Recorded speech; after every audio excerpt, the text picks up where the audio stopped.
Ndugu mpenzi, karibu sana katika Mshike Mshike. Kuna machache tumeweza kukuandalia. Nami mtangazaji wako ni Monday TZ wa Azam TV. Kwanza tuanze na mtasari wake.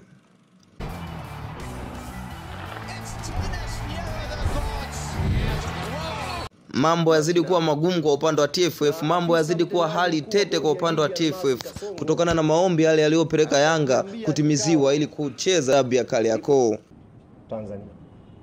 Hii ilikuwa namba 1. Kuvunjwa au kujiuzuru kwa kamati nzima ya uendeshaji na usimamizi wa ligi Tanzania. Takwa hili linakwenda sambamba na takwa la pili la kujiuzuru kwa afisa mtendaji mkuu wa bodi ya ligi, CEO wa bodi ya ligi. Jambo la tatu ilikuwa ni kujiuzuru kwa katibu